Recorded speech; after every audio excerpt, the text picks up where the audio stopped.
आज का विषय है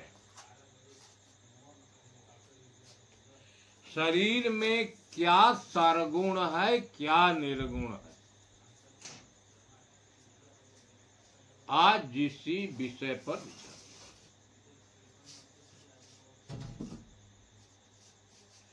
क्योंकि सरगुण और निर्गुण का विचार शरीर तल पर ही किया जा सकता है। शरीर के बाहर सरगुण निर्गुण का विचार नहीं किया जा सकता।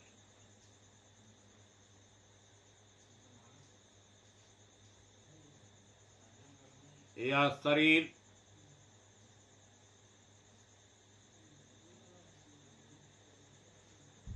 यह जगत, यह सृष्टि दो के संयोग से है। कहीं जड़ चेतन नाम से कहा गया है, कहीं क्षेत्र और क्षेत्रज्ञ नाम से, कहीं नारी पुरुष, कहीं ब्रह्म माया,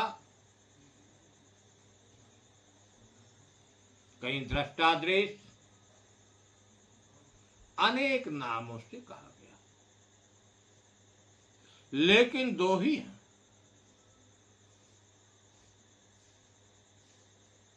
यह शरीर जो है 5 तत्वों से बना है। 5 तत्व हैं। वायु है, अग्नि है, जल है, पृथ्वी और आकाश। ये 5 तत्वों के मेल से बना है।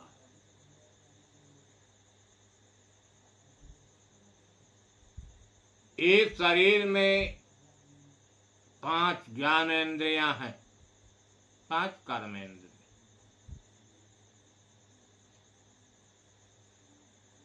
ज्ञानेंद्रियां जो हैं उनसे ज्ञान होता है तत्वों का।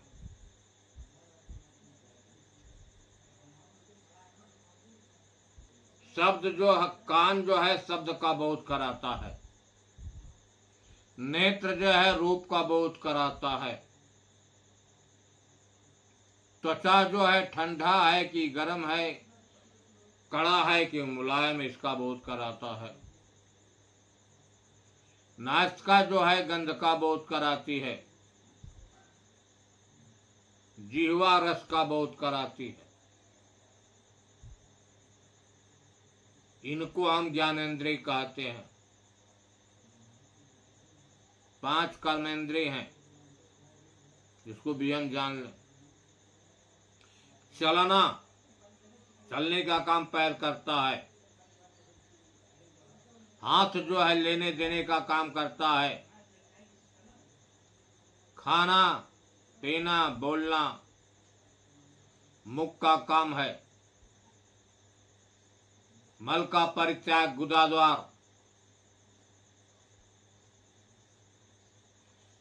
पेशाब केंद्रीय है, पेशाब करना है और विषय भोग। यह कर्मेंद्रियां हैं। इस शरीर में 10 प्राण हैं। प्राणवायु से श्वासा चलती है।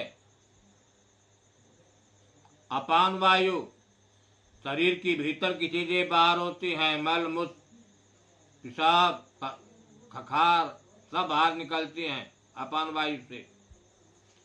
व्यान वायु का काम है पौढ़ना। उदान वायु का काम है उठना। समान वायु का काम है बैठना। इन वायुओं से शरीर की क्रिया होती है। कूर्म वायु से हमारी पलकें खुलती है और गिरती हैं। कृंकल वायु से छींक आता है। नाग वायु से ढकार आता है। देवदत्त से जम्हाई। और एक धनंजय वायु है, जिससे शरीर में सूजन हो जाता है, शरीर फूल जाती है। धनुर्धर वायु के खराब होने से। इतने से संयुक्त या शरीर, इनको हम घर कहते हैं।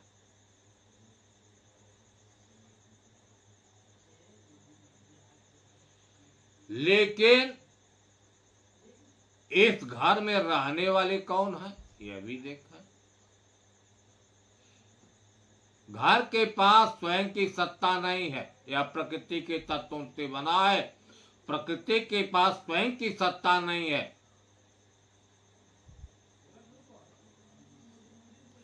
यह चेतन की सत्ता से चैतन होती है।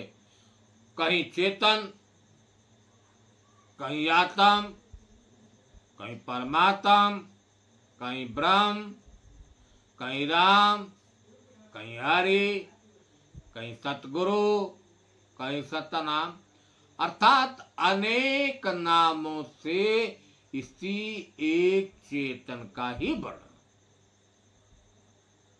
उसी की सत्ता से यह चेतन होती है। इस शरीर रूपी घर में चेतन है, आत्मा है, चाहे जीव कह ले। दूसर की है उसकी माया शक्ति, जिसको हम अंतःकरण नाम से भी कहते हैं। अंत माने भीतर, करण माने क्रिया को जन्म देने वाले, इसलिए अंतःकरण कहते हैं। लेकिन अंतःकरण है में कौन लोग हैं? वे हैं मन, चित्त, बुद्धि और अहंकार। किसी भी क्रिया का जन्म यही से होता। आपने देखा यह शरीर घर है, दूसर का इस घर में रहने वाले चेतन है, आत्मा है। दूसर का है उसकी माया शक्ति, मन चित्त बुद्धि अहंकार। इतने से संयुक्त यह शरीर। अब यह विचार करना है कि इनमें कौन सरगुण है और कौन निर्गुण। सरगुण क्या है और निर्गुण क्या है? सरगुण का मतलब होता है जो गुणों से युक्त, और निर्गुण का मतलब होता है जो गुणों से परे हो।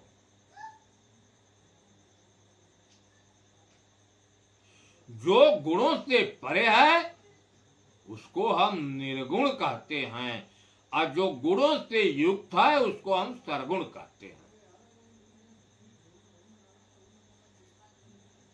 सरगुण निर्गुण का निर्णय शरीर तल पर ही होता है। यथार्थ निर्णय बाहर नहीं हो सकता। अब हमें यह देखना है कि गुण है क्या।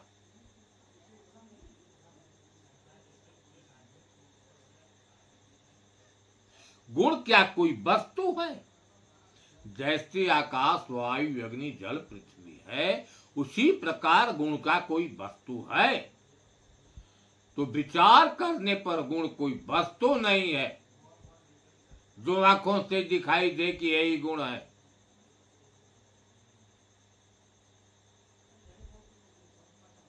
गुण जो है बुद्धि की वृत्तियां हैं।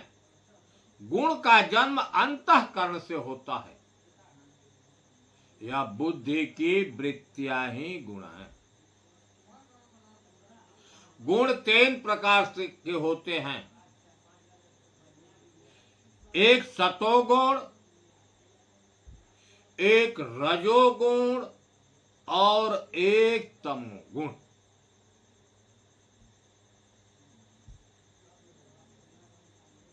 यह तीनों विचार ही है। बुद्धि के अंदर सत्य के रास्ते पर जाने वाले जब विचार उत्पन्न होते हैं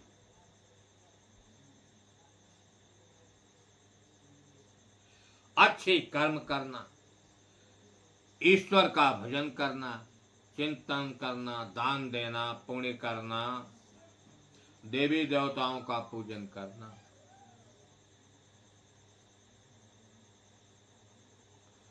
लेकिन इनमें चाह होती है।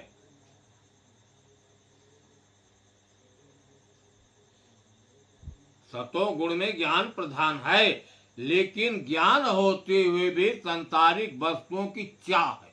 पूजा करेंगे तो स्वर्ग मिलेगा, वैकुंठ मिलेगा, मोक्ष मिलेगा, चाह है। ज्ञान का अहंकार है, मैं बहुत बड़ा ज्ञानी हूं, इत्यादि सब। ऐसे विचार को हम सतोगुण कहते हैं। इसी बुद्धि के अंदर जब सांसारिक वस्तुओं के प्रति कामना उत्पन्न हो जाती है, इच्छा उत्पन्न हो जाती है, चाह उत्पन्न हो जाता है, उनके प्रति आसक्ति हो जाती है, लोभ हो जाता है, क्योंकि जैसे विचार होंगे वैसे कर्म होंगे। रजोगुण का मतलब रज मन रस्सी, इसी आसक्ति में सुत की भित के लोक में यह जीव बच जाता है। उसकी चाह हो जाती है, उसके निमित्त कर्म करता है, कर्मों का परिणाम पाता है, परिणाम भोगने के लिए बार बार शरीर धारण करता है। इनको हम रजोगुण कहते हैं। रजोगुण में है लोभ प्रधान, सतोगुण में ज्ञान प्रधान है लेकिन कामना युक्त है, रजोगुण में लोभ प्रधान है, कामना युक्त है। एक है तमोगुण। तम माने होता है अंधकार। अंधकार का मतलब अज्ञान, मूढ़ता, अविद्या। उस हालत में जो नहीं करने योग्य है प्राणी उसको करता है, जीव जो करने योग्य है उसको नहीं करता।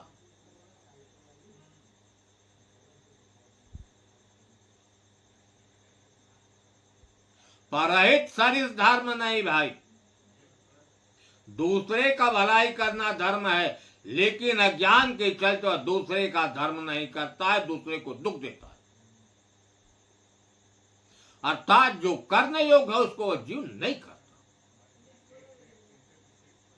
तमोगुण में मोह प्रधान है, मूढ़ता, अज्ञान। आप यह देख रहे हैं कि गुणों के चलते ही सारा कार्य होता।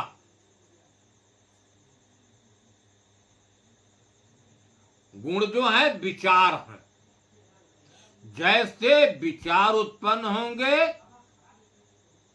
क्योंकि विचार ही बीज है, जैसा बीज होगा वैसा वृक्ष होगा, वैसा फल लगेगा। जैसा विचार होगा वैसा कर्म होगा, वैसी कर्मों का परिणाम होगा। आप देख रहे हैं कि गुणों की उत्पत्ति जो है अंतःकरण से हुई, मन चित्त बुद्धि अहंकार। गुणों के चलते कर्म होता है, और कर्म को करने वाली यही इंद्रियां हैं।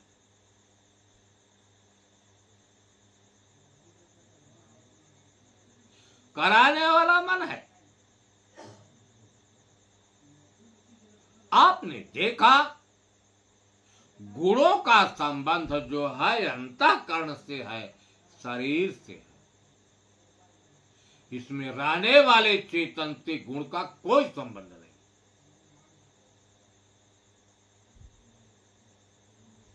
क्योंकि सारा कार्य गुणों के चलते ही होता है।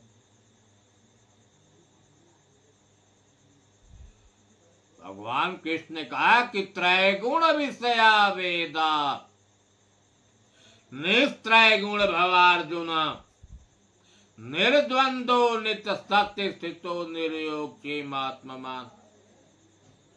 वेद में तीनों गुणों के विषय की चर्चा हुई है।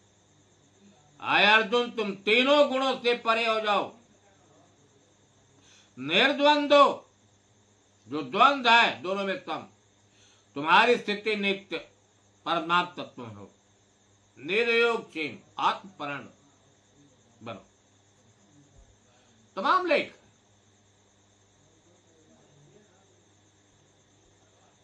इन पर हम विचार करते हैं तो हम इस बिंदु पर पहुंचते हैं कि गुणों का संबंध अंतःकरण से और शरीर तक पर। इसमें रहने वाला चेतन जो है गुणों से परे है।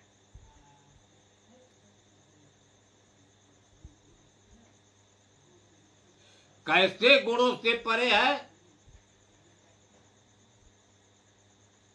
क्या प्रमाण है?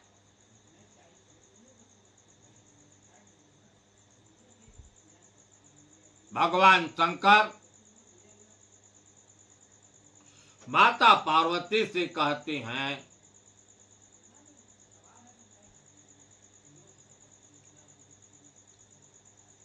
कि है पार्वती कि गुणातीत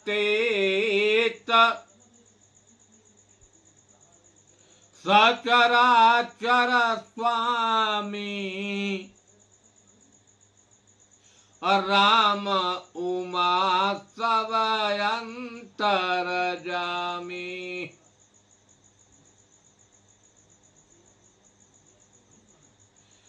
कहा राम जो आए गुणों से अतीत है, परे हैं।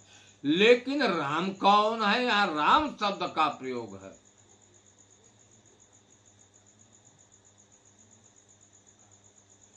तो राम के बारे में हम आप जाने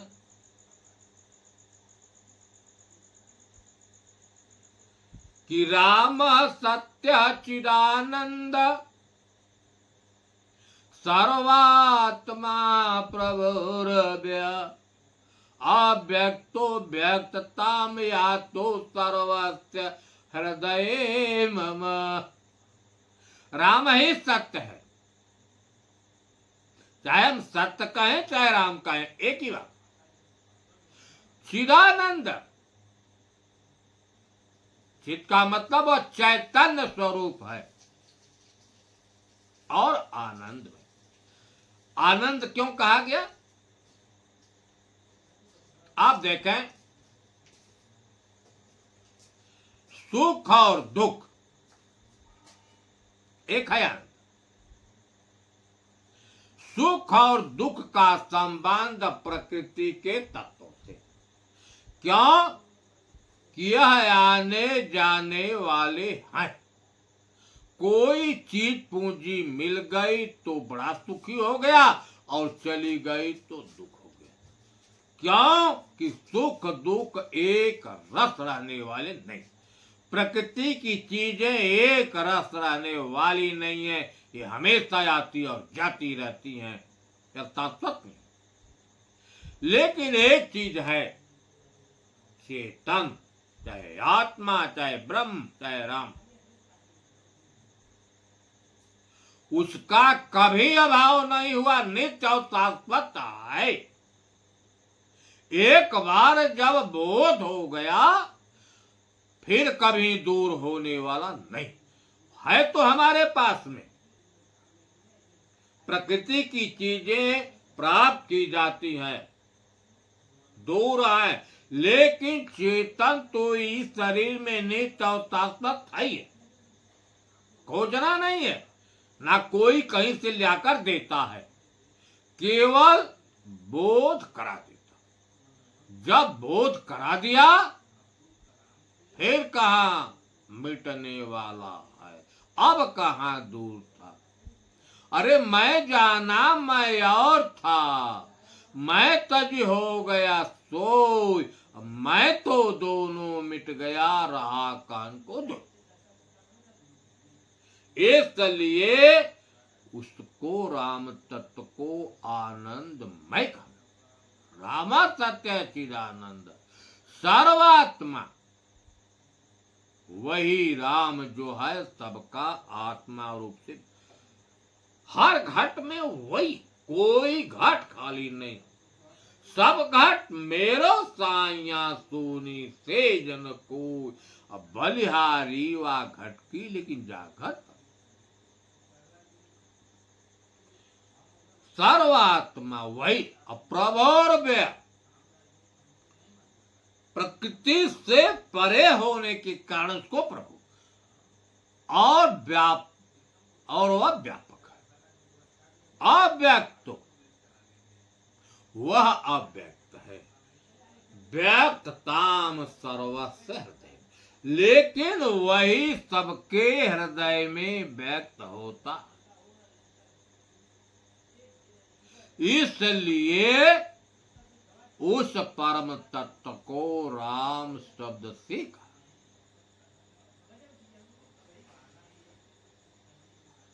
कि गुणातीत सचराचर स्वामी राम उमा सब अंतर जामी, जो हृदय में रहने वाला राम है उसी को वातम शब्द से, परमात्म शब्द से, ब्रह्म, वह गुणों से परे। भगवान शंकर माता पार्वती से आप स्वतः विचार करके देख लीजिए, गुणों का संबंध जो है अंतःकरण से है। जहां तक अंतःकरण का संबंध है गुण है। अब हम आगे चलते हैं। देखिए कबीर साहब ने कहा कि राम गुण न्यारो न्यारो न्यारो, जो राम है वह तीनों गुणों से न्यारे हैं। गुणों का संबंध शरीर तल पर है, अंतःकरण से है, लेकिन इसमें स्थित जो चेतन है राम है वह गुणों से परे। राम गुण न्यारो न्यारो न्यारो, 3 बार कहा। तब कहा कि अब बुझा लोग कहाँ लो बूझे, बूझनिहार विचारो। अब बुझा माने जो अज्ञानी है वे बेचारे राम तत्व को जानते नहीं तो उसके बारे में क्या, लेकिन जो जानकार है वह तो बूझो कि राम जो है तीनों गुणों से परे है। आपने देखा कि यह शरीर तीनों गुणों से युक्त है, सारे क्रिया गुणों से होती है।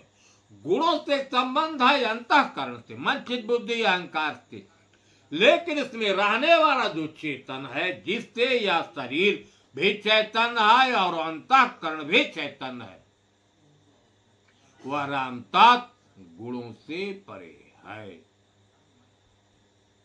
साहे बंदगी, साहे बंदगी, साहे बंदगी।